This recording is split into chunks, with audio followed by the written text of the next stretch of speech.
Hello friends, आज का हमारा टॉपिक है एंटी कन्वर्सन ड्रग्स।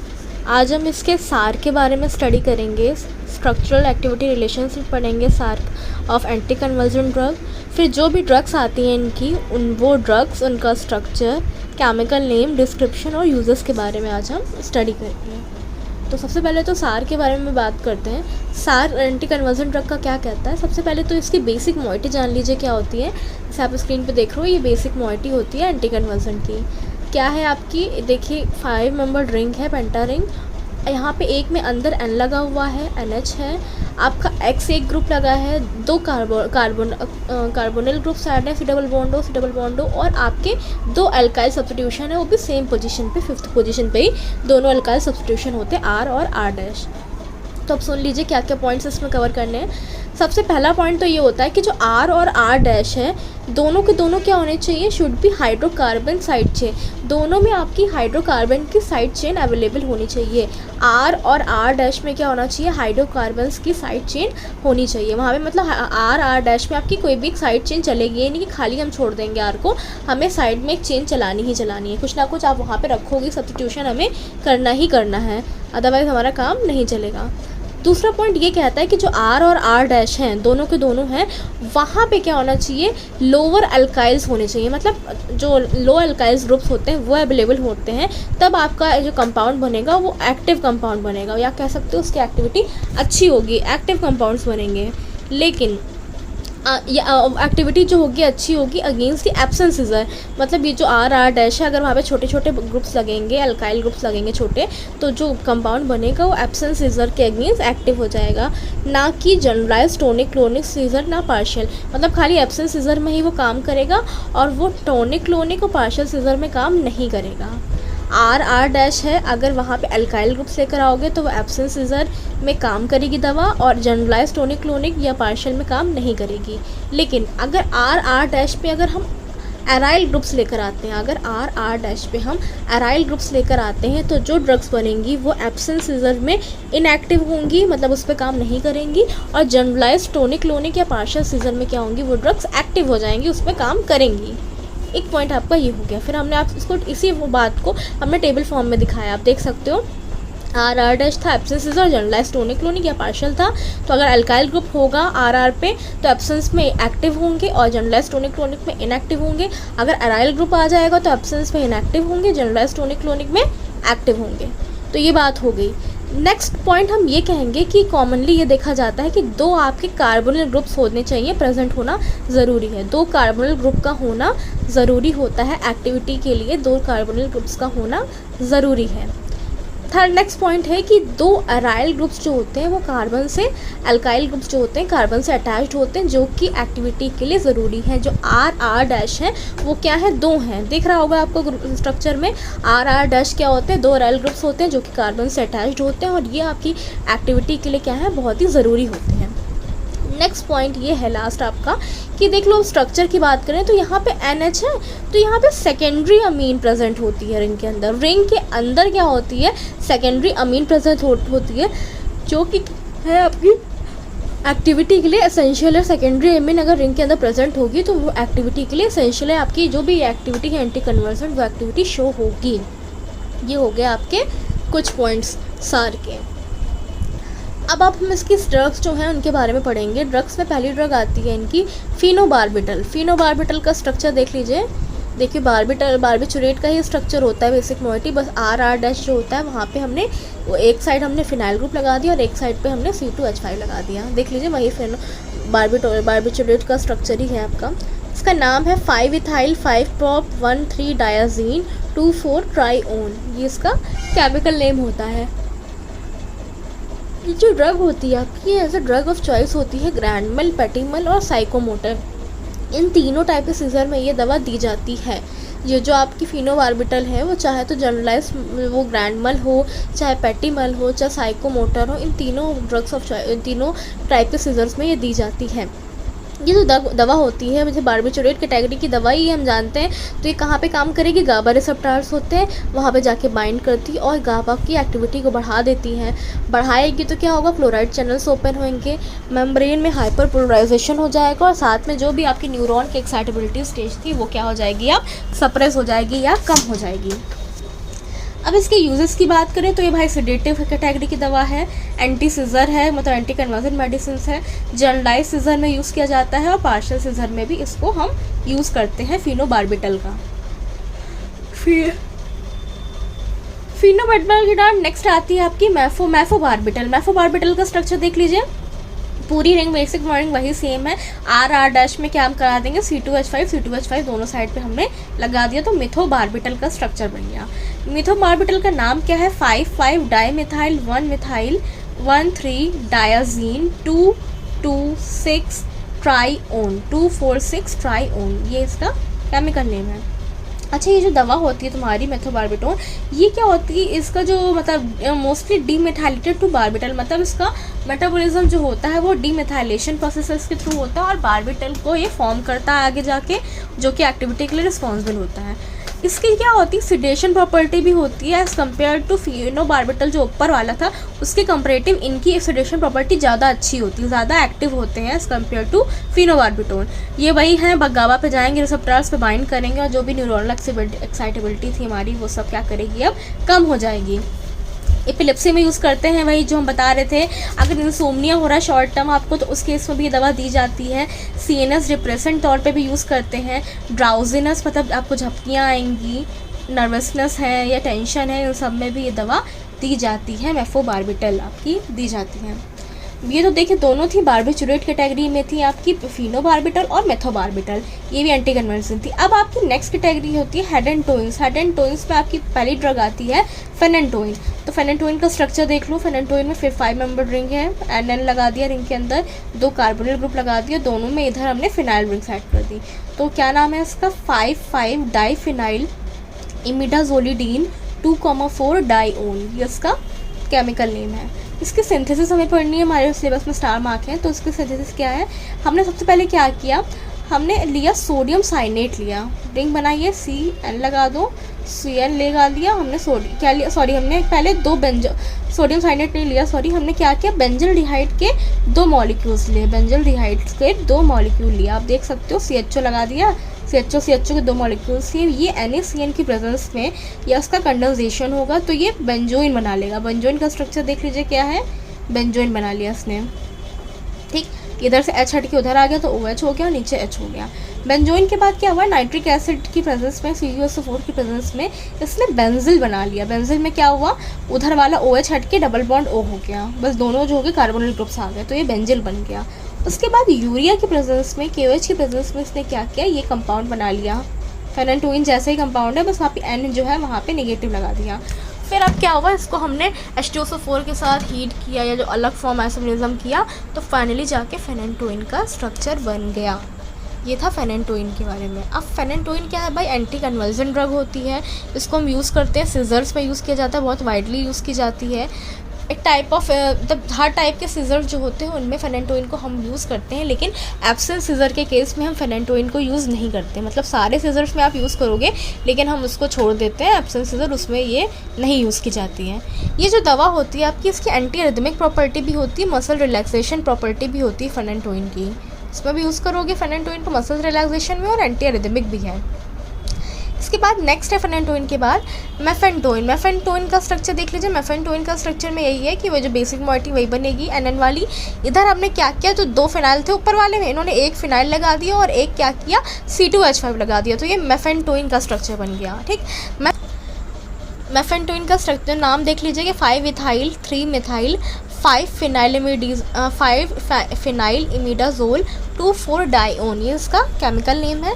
ये जो होती है मेफेंटोइन आपकी फिनाइल हेडेंटोइन कैटेगरी की दवा होती है, हेडेंटोइन में आती है। ये जो मेफेंटोइन होती है वो आफ्टर मेटाबॉलिज्म क्या होता है, एक्टिव मेटाबॉलाइट्स बनाता है, निर्वेनॉल आपको एक एक्टिव मेटाबॉलाइट्स है वो बनाता है, जाके अपना इफेक्ट दिखाता है जाके आफ्टर मेटाबॉलिज्म। ये जो दवा होती है तुम्हारी, इसके साइड इफेक्ट भी बहुत सारे होते हैं। तो साइड इफेक्ट में मेजरली क्या होता है, डर्मेटाइटिस हो जाता है, इन्फ्लेमेशन इन स्किन हो जाता है, हेपेटिक एसोसिएशन मेफेनटोइन जो होती है वो हाइयर देन फेनेंटोइन, मतलब ये जो आपकी मेफेनटोइन होती है वो फेनेंटोइन की कंपेरेटिव ज़्यादा एक्टिव होती है। हेपेटिक में इसका एक्शन ज़्यादा अच्छा होता है एज़ कम्पेयर टू फेनेंटोइन के कंपेरेटिव, इनका एक्शन ज़्यादा अच्छा होता है। और इनका जो मेजर साइड इफ़ेक्ट है वो क्या है, एडवर्स इफेक्ट डर्मेटाइटिस हो जाता है लोगों में। और भाई किस में यूज़ करते हैं, partial generalized tonic clonic seizure में इस दवा को हम यूज़ करते हैं मेफेनटोइन को। इसके बाद है एथोटोइन। एथोटोइन का स्ट्रक्चर देख लीजिए, एथोटोइन में क्या है स्ट्रक्चर में देख लो, ये बेसिक रिंग हमने कॉमन बनाई, इधर हमने CH3 लगा दिया लेफ्ट साइड पे और राइट साइड पे हमने फिनाइल रिंग्स बना ली। तो इसका नाम होगा 3-ethyl 5-phenyl imidazolene 2,4-dione। ये जो दवा होती है एथेटोइन, एथेटोइन आपकी क्या होती है, कम टॉक्सिक होती है, less toxic as compared to phenytoin. Phenytoin को देखा देखी में ये कम टॉक्सिक होती है, इतना टॉक्सिसिटी प्रोड्यूस नहीं करती है और इसका इफेक्ट भी कम होता है, मतलब टॉक्सिक भी कम है और इसका इफेक्ट भी कम होता है। लेकिन ये जो दवा होती है मतलब कैसे काम करती है, आपकी ब्रेन की जो भी इलेक्ट्रिकल एक्टिविटी होती है, इम्पल्सेस होती हैं, उनको जाके कम कर देती है। ब्रेन की जो भी इलेक्ट्रिकल एक्टिविटी हो रही है उनको जाके ये रिलीव करती है, जिसकी वजह से क्योंकि इलेक्ट्रिकल एक्टिविटी जो थी वो डिसबैलेंस थी, एक्टिविटी हो रही थी, दैट वाई हमें सीजर हो रहा था। तो अब हमारी एक्टिविटी जो है वो रिड्यूस हो जाएगी, कम हो जाएगी, तो हमारा जो सीजर है वो क्योर हो जाता है। एक तो ये बात हो गई। ये जो मार्केट में अवेलेबल होती है वो प्रेगानोन नाम से आती है मेडिसिन। ये दवा क्या होती है, प्रेगानोन नाम से मार्केट में अवेलेबल है। ये आपकी एंटी कन्वर्जेंट मेडिसिन होती है ना, एंटी कन्वर्जेंट के तौर पे इसको यूज़ किया जाता है, सीजर्स को रोकने के लिए, कंट्रोल करने के लिए क्या होता है, इसको हम यूज़ करते हैं। तो ये आपका हो गया एथेटोइन नाम की मेडिसिन। एथेटोइन के बाद हम नेक्स्ट की बात करते हैं। चलिए, ये तो एथेटोइन हो गया, मेफेनटोइन, फेनेंटोइन, ये सब क्या था, हेडेंटोइन कैटेगरी की मेडिसिन थी। अब हमारी नेक्स्ट कैटेगरी होती है ऑक्साजोलिडीन डाइओन। ऑक्साजोलिडीन डाइओन क्या होता है भाई, इसकी आपकी ड्रग्स आती हैं दो, एक हमारे सिलेबस में ट्राईमेथाडाइओन है और पैरामेथाडाइओन है। दोनों के स्ट्रक्चर में सिमिलरिटी करके पढ़ते हैं। देखो, ट्राईमेथाडाइओन और है पैरामेथाडाइओन। ट्राई मतलब 3, मेथा मतलब मिथाइल ग्रुप। तो देखिए इसमें इसके स्ट्रक्चर में कहीं ना कहीं 3 मिथाइल ग्रुप होंगे। डाइओन मतलब 2, ओन मतलब कार्बोनिल ग्रुप, तो सी डबल बॉन्ड O भी 2 होगा।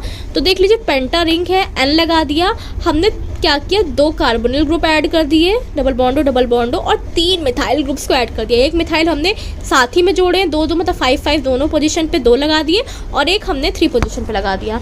तो इसका नाम क्या होगा, 3,5,5 ट्राईमेथाइल 1,3 ऑक्साजोलिडीन 2,4-डाइओन इसका नाम होता है, ट्राईमेथाडाइओन का। ये सबसे पहली दवा थी जो एज अ हम यूज़ कर रहे थे सीजर्स में, एब्सेंट सीजर में, सबसे पहली दवा थी जो यूज़ की जा रही थी। ये जो आपकी दवा होती है ये मेटाबोलाइज कैसे होती है, एन मेथाइलेशन प्रोसेस के थ्रू इसका मेटाबॉलिज्म होता है और एक्टिव मेटाबोलाइट्स को बना लेता है। कौन सा एक्टिव मेटाबोलाइट बनाता है, मतलब ट्राईमेथाडाइओन है, आपने इसको खाया तो इसका मेटाबॉलिज्म हो जाएगा। ये दवा ट्राईमेथाडाइओन कन्वर्ट हो जाती है डाईमेथाडाइओन, और जब वो डाईमेथाडाइओन बन जाता है तो वो अपना असर दिखाती है बॉडी के अंदर। ट्राईमेथाडाइओन डाई में कन्वर्ट हुआ डीमेथाइलेशन प्रोसेस के थ्रू, फिर वो अपनी बॉडी में अपना असर दिखाएगी। ये जो दवा होती है ट्राईमेथाडाइओन बेसिकली आपका कहाँ यूज़ की जाती है, कंट्रोल करने के लिए, एब्सेंट सीजर को कंट्रोल करने के लिए इस दवा को हम यूज़ करते हैं, ट्राईमेथाडाइओन को।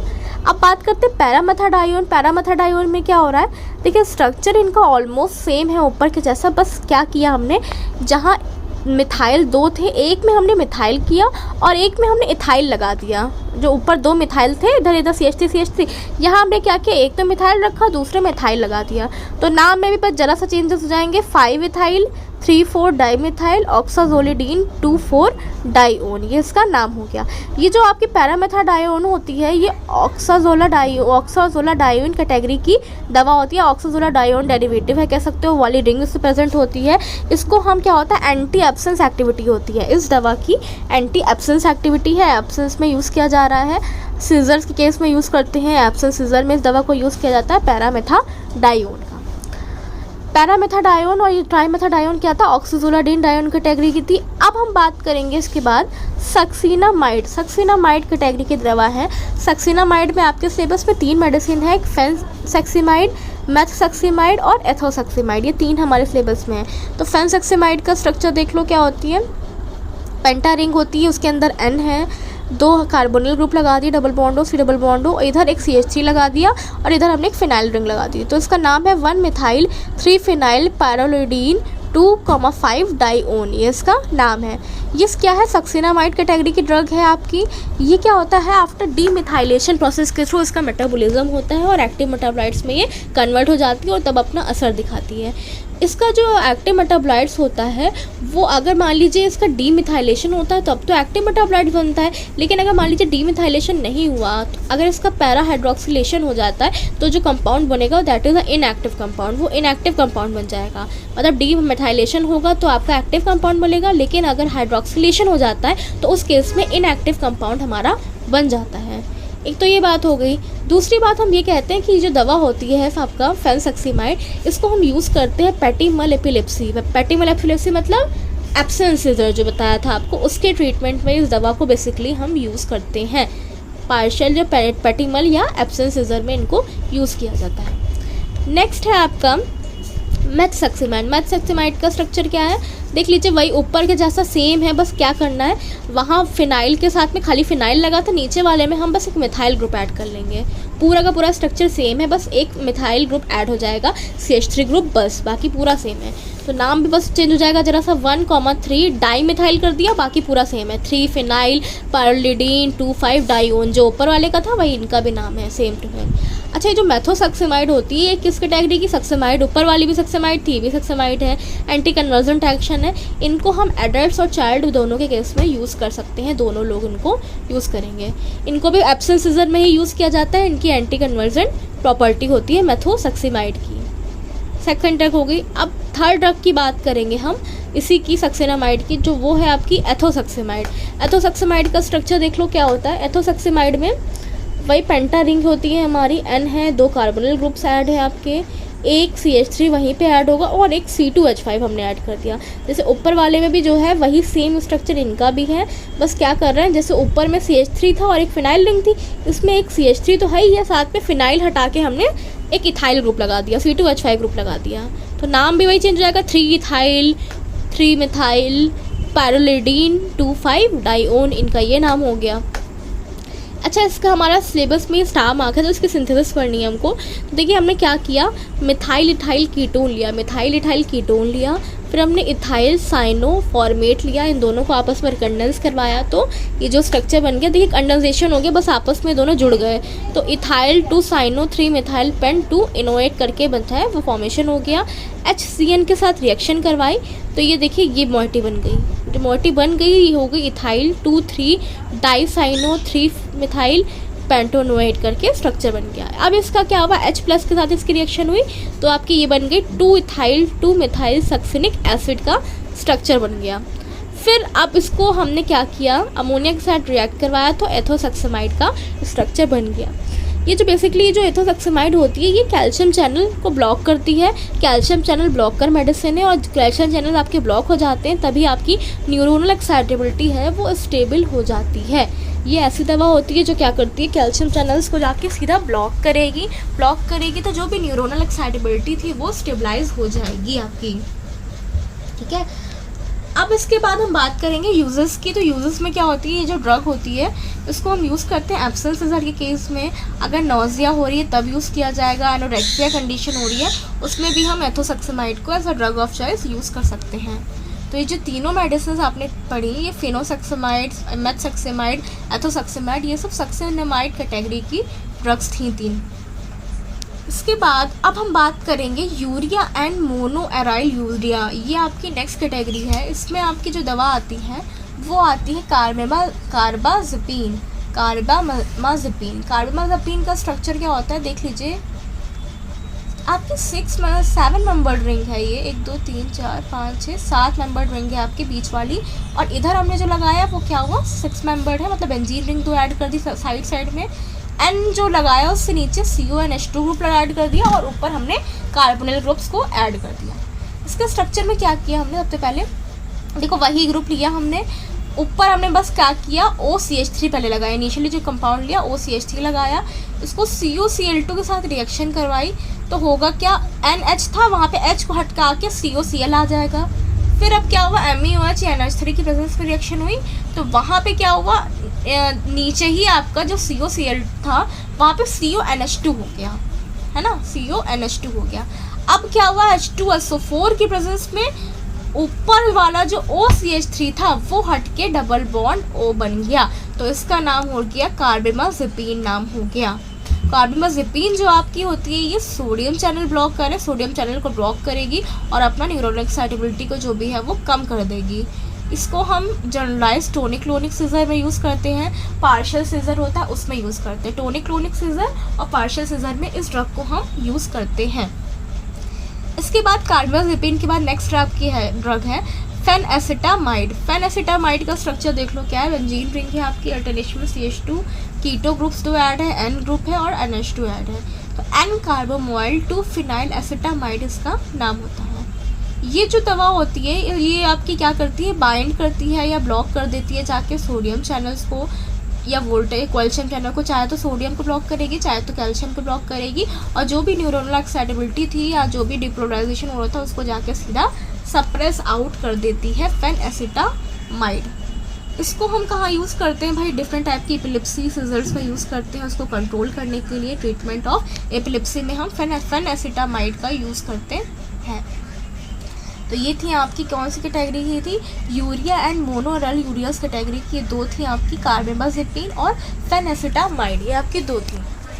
अब आपकी इसके बाद नेक्स्ट कैटेगरी है बेंजोडाइजेपिन। बेंजोडाइजेपिन में हमारे सिलेबस में एक ही अभी है इसमें क्लोनाज़ेपैम। क्लोनाज़ेपैम का स्ट्रक्चर क्या है, देखो एक तो बेंजोडाइजेपिन की बेसिक मॉइटी आप सेम बनाओगे। करना क्या है, बस नीचे इधर से जो आपकी लेफ्ट वाली रिंग है वहाँ पे NO2 लगा देंगे हम, नीचे वाली लिंक में Cl लगा दिया जाएगा, बाकी ऊपर की मॉइटी वही सेम टू सेम है।